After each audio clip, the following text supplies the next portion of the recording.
I really hate that I gotta be the one to tell some of y'all the truth. And yes, it may be unfair. Your favorite influencer got it for free and you have to pay full price. And that's because you aren't on the PR list. Because that's how I feel. There seems to be a new aesthetic every week. I just can't even keep up at this point. Unless you already have all the things that come with whatever new style or aesthetic is in at the time, you have to go buy it. Not good for somebody's pockets who's trying to build wealth. But in today's society, they are very costly. These are things to keep you broke. However, your favorite influencers probably are not having to pay for whatever aesthetic it is you must pay.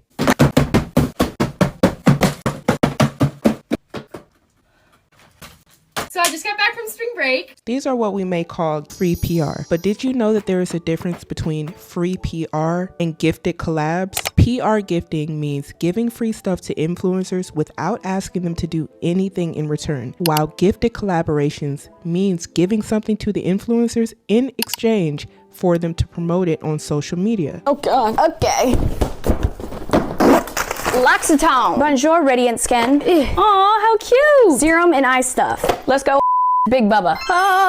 Look how freaking adorable this is. Ta-da! Oh my gosh. There's like all these little mini things. Drying patches. Y'all, the OG rose water. Oh my gosh, the drying lotion. Buttermilk moisturizer. I'm gonna use this. Ooh, vitamin C cream. There's like endless. Thank you, Barbie Rescue. I look like doo-doo. Who's my next victim? And there's a reason for all of this, and it makes a lot of sense. You are the consumer. The influencer is merely the person that the brand is using in order to get you to buy their product with your real money. Because people either buy things from online or an influencer that they trust, this is very marketable for brands. But who is paying at the end of the day? Well, I think we all know the answer to that. Your favorite influencer more than likely will get paid a commission. And I'm not knocking the hustle. Business is business. Just because you have a favorite influencer doesn't mean you shouldn't consider your own wallet when making purchases online. I feel like that is your personal responsibility. If it's hard to imagine, just think of it like this.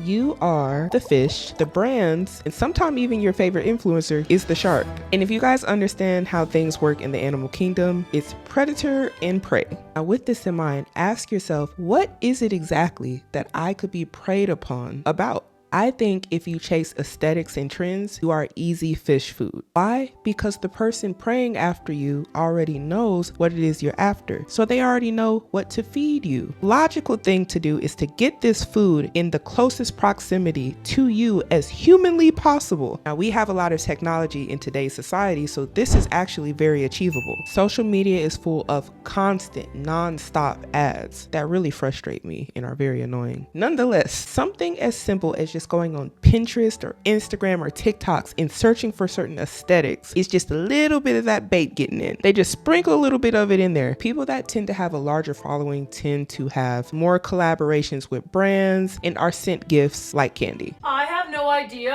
what's in any of these. 2 months worth of PR packages means 4 days of unboxing. We have 4 separate piles here, so that means 1 pile each day. Oh! If I'm a person that has influence and I like the beige aesthetic, I can just tell the brand, hey, send me all of your beige stuff.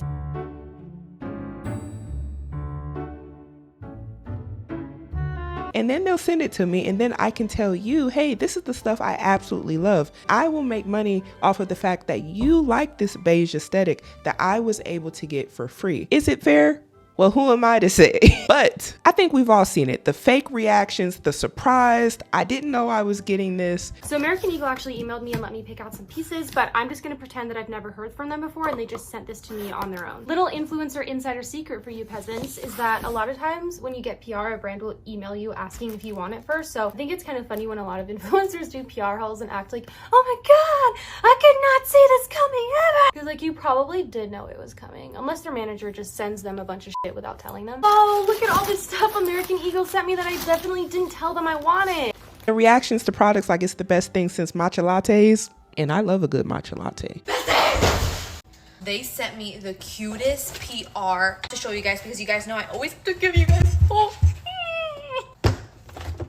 None of this is sponsored, by the way, because I'm just wanting to give you a video. Oh, quiet. This is lip scrub. Oh my God, these are both lip scrubs. This is the mirror that they have. Imagine doing your makeup and you're just holding this. Like, I cannot believe this. Stop. Oh my god. Who wants me to do eyeshadow looks? 'Cause I will fucking do it. Are you kidding me? Look at this. This is a fucking mirror. Look at the lights. The lights. The brands and a lot of your favorite influencers have simply clicked up against you. And some of y'all don't even know it. How do you know that you're being preyed upon when you don't even understand that you are the prey? A lot of us are just consuming things and clicking and buying things just because somebody said it was the hottest thing today and tomorrow it's not. And then they rinse and repeat over and over and over and over. And all this is doing is keeping you broke and stopping you from paying attention to what's really important. I don't want to hear anything about people don't have money, blah, blah, blah, because that's not the case for a lot of people. A lot of people are mismanaging the money that they do get, and then they will make the excuse of, I'm not getting enough. Now, I'm not saying that we aren't in hard times, because I know. It is about priorities. And fun fact, these businesses don't care about you going broke. And honestly, your favorite influencer wouldn't care either. They don't know you on a personal level to really see you out here struggling and swiping away, running yourself into more and more debt with no saving account, no 401k, no emergency fund. Meanwhile, making companies rich and leaving you down and out. You don't want to be down and out, do you? For all the millennials and all the Gen Z out there watching right now, you can either be Mr. Krabs or you can be Pearl. He hoarded his money, but his daughter, Pearl, the whale, was nothing like him. She wanted to be in with all the latest trends and look cool with her friends with whatever it is that she had. In a world full of pearls, be Mr. Krabs. These new aesthetics could very well be manufactured to make you spend more money. TikTok has spoken, the clean girl aesthetic is out and the mob wife aesthetic is in. So let's talk about what that is and what that looks like and how to dress if you want to participate. This is everything. Big fur coats, paired with some knee-high boots. Russian spy meets Fran Fine. You want black leather, much black as you possibly can. Makeup, long nails, pointed shoes, sequins on sequins. Great because these are also coming back in trend. It's fantastic because leopard print is taking the world by storm. It's a huge 2024 fashion trend. Leopard print, animal print. You're not wearing your Uggs around. It's hair, it's makeup, it's maximalism, it's everything. Let me know what you guys think. It's always very funny to me when a brand or a company tries to manufacture an aesthetic or a trend. This is happening increasingly often. This happens a lot with influencers actually. Well, they will all kind of cohesively start to arbitrarily push a trend, very akin to when a company will like send their products out to a bunch of different influencers to make it seem like the product is trending. Companies will go to influencers and be like, hey, we're doing this. Can you talk about like these products like they're trending? I strongly suspect that this is what Mob Wife was, but also Depop tries to manufacture aesthetics as well. So Depop kind of had lightning in a bottle when they made kidcore really, really popular in the fashion scene. But that trend was short-lived, and then what did they do next? They tried to do siren core, they tried to do bloke core, and every so often Depop will send out emails to its sellers going, hey, these are the aesthetics that are trending for the summer, and it's all random shit. It isn't even really trending. They just decided they wanted to try and manufacture another aesthetic so they can make the kind of money that they made when kidcore was really popular. And that could be a little bit of a conspiracy theory. When I hear the word aesthetic used by most Gen Z and millennials, I think I'm about to go buy a bunch of stuff I don't need to look cool to people that don't care about me so they can give me compliments. You can't pay bills with them compliments. I know people want to fit in and I understand wanting to fit in, but fit in with people who really care about who you are deep down inside, who value you as a person, not the things that you have. This is such a shallow way of thinking. It's just ridiculous. What the heck is a vanilla girl? Like, what is that? And if you're a vanilla girl, I'm sorry, but what is that even? Who came up with this? Mob wife error girl? It is so free to be yourself. It's easy, it's cheap. You know, in 2 months, you're gonna have to go right back on Amazon because your new personality has been listed on TikTok and you need to go match that piece by piece. And until you get it right, you're gonna keep putting stuff in your shopping cart. Why do you want to live like that? You don't have to be this person. Online spending every time there is a new fad or aesthetic that has come out on social media. Just because everybody else is doing the aesthetics doesn't mean you have to be the one to do it. Doesn't mean you have to be the one going in debt with them. Let them think by themselves. But let them think by themselves. You're not taking me with you.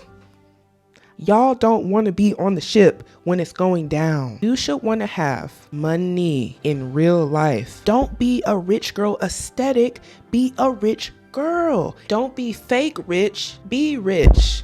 How do you even fake a mob wife aesthetic? Don't you have to be a part of the mob to be a real wife?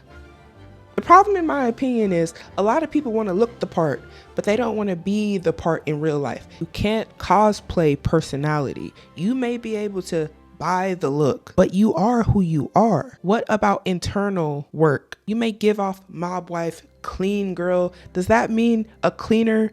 Anyway, you may give all these things off, but does that really make you any of these things deep down? No. Some of y'all are nerds, and that's okay. That's okay. Some of y'all are really shy. Some of y'all are really cool. Some of y'all are really goofy. But to be honest, all these aesthetics and y'all trying to dress up and cover up who you really are is making a lot of y'all look alike. I want to see what y'all really look like and what y'all really act like when you're trying to be yourselves, because you're not going to find it in all these different aesthetics. I'm going to tell you guys the truth. A lot of these aesthetics, as soon as they come out, somebody's already did a video online telling you how you can achieve this aesthetic and what products you need in order to do it. And because a lot of people want to be first, they line up to go do all of these things. But this doesn't come at no cost to you. You have to pay the money. On the last video, a lot of y'all wanted to argue with me that a lot of people aren't broke. But I tell you this, a lot of people aren't rich. The statistics show that there's a lot more broke people than rich people. I'm gonna work on the laugh. God is working on me.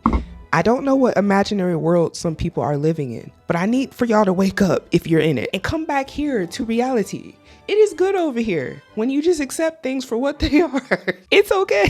Though I'm no financial advisor and this is not financial advice, here are some ways that you can avoid falling victim into the pricely cost of buying into all these aesthetics. One thing you can do, and you should do this anyway regardless, is set a budget for yourself and do not go above this budget. There's nothing wrong with having nice things, but we must prioritize. When you don't have limits, you spend uncontrollably or until you just don't have anything left to spend. Number 2 is just to be mindful of what you're consuming. Ask yourself, is this bringing value to my life? And if it is, then okay. Or ask yourself, have you been tricked into thinking that this is something you need by social media and influencer marketing? Number 3 is a good one. Diversify what you're watching. A lot of people spend most of their spare time scrolling their computer, whatever the case may be. You're consuming somebody's content, but what are they feeding into your life every day? The things that you're feeding and that you're watching sometimes is ending up being what you give off. So if I watch videos about consuming stuff all day, I may end up becoming a consumer. But if I watch things that tell me about how I can make more money, I'm probably going to make more money. It's all about what it is that you're consuming. Some of the things that we're consuming are unnecessary and it's not really adding anything good back into our lives. Number 4, research before you buy stuff. You heard an influencer talk about a product one time and now everybody in the comments is saying they are about to rush out and get it. Maybe don't rush out and get the product. Maybe it doesn't even work good. Look at the reviews from people who aren't as popular. It may require a little bit more of your time, but this will save you a lot more money and you don't want to go broke buying stuff you didn't need and it's just going to sit on the shelf or end up in the closet or at Goodwill. And number 5 is very important. Prioritize your financial well-being, y'all. Try to learn new things about finances and investing, things that'll actually help you in the future, because all these products and all these aesthetics that people are trying to buy into, they bring nothing back into your life. A liability is going to be something that is not going to bring any money or any sort of monetary gain or value back to you. An investment is going to be something that is generating something. I have a Samsung S8 with a whole bunch of cracks in it. And do I care? No. Why? Because it doesn't bring me more money. But I also have an iPhone 15 Pro Max. But I wouldn't have this phone if I didn't make content. This is my money maker. Liability, asset. This is my personal phone. It makes me no money. This is for my business. Oops, I hope I didn't break that. Overconsumption is not a gateway to wealth. It is a gateway for you being broke, financially unstable. It is a gateway for you to be under financial stress. I don't think anyone wants that to keep up with aesthetics, because at the end of the day, nobody cares. Nobody cares. They don't care about you or your aesthetic. Materialistic people will care about the things that you have. If you're broke, you don't got time to be being materialistic. Focus on building your own wealth and putting yourself in a good financial situation for the future. You will have to have some delayed gratification on things and possibly even aesthetics too. And that's fine because they die out. What won't die out is who you really are deep down inside. And that is enough. And somebody loves you. Just like that. All of the talking that I did here in this video doesn't matter if you don't put the work and effort in. Change your mindsets for better outcomes in the future.